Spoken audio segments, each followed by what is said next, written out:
মঞ্চে উপস্থিত ভারত সরকারের মন্ত্রী, আমাদের বিদায়ী সভাপতি ডক্টর সুকান্ত মজুমদার, বিরোধী দলনেতা শ্রী শুভেন্দু অধিকারী, আজকের এই অনুষ্ঠানের যিনি হেডমাস্টার মশাই সেই রবিশঙ্কর প্রসাদজি,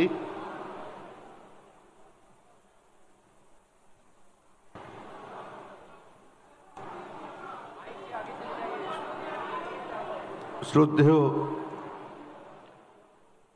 শ্রী সুনীল বনশল, শ্রী অমিত মালবীয়,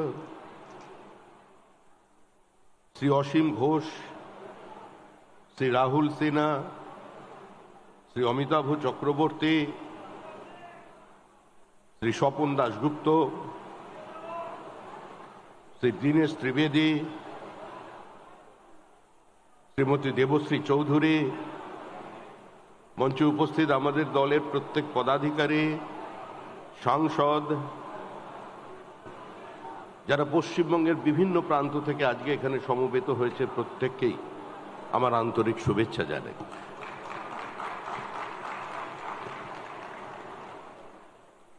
দেখুন, আজ পশ্চিমবঙ্গ বিজেপি যেখানে পৌঁছেছে, এই পৌঁছানোর পথটা খুব একটা মসৃণ ছিল না। একটা অপ্রাসঙ্গিক রাজনৈতিক শক্তি,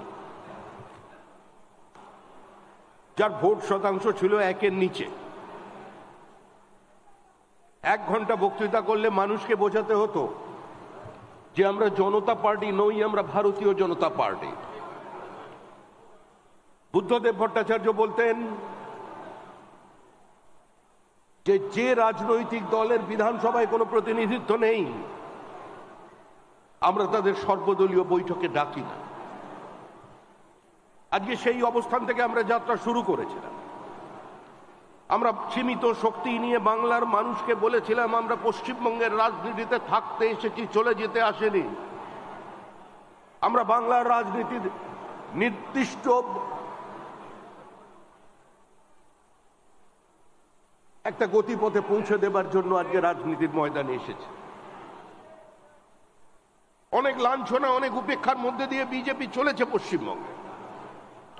আরশোলা আবার পাখি, বিজেপি আবার পার্টি। ইন্দিরা গান্ধীর মৃত্যুর পর 242টা আসনে প্রতিদ্বন্দ্বিতা করে আমরা মাত্র 2টো আসনে জয়লাভ করেছিলাম।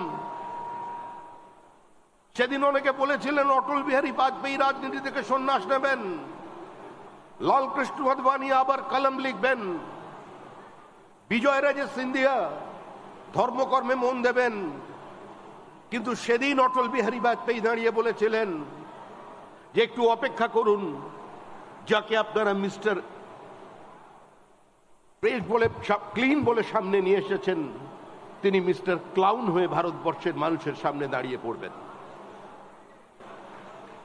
কোনো আত্মসমর্পণ নয়, মতাদর্শের সঙ্গে সমঝোতা নয়, কারোর আঁচল ধরে রাজনীতিতে ঢোকা নয়, নিজের শক্তি নিয়ে ভারতবর্ষের মানুষের কথা, ভারতবর্ষের মানুষের ব্যথা, ভারতবর্ষের মাটির আদর্শ নিয়ে আজকে আমরা 2 থেকে 303-এ পৌঁছেছি।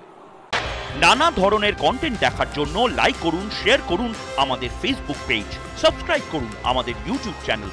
পাশাপাশি অন্যান্য ব্রেকিং নিউজের জন্য অবশ্যই চোখ রাখুন রিপাবলিক বাংলায়।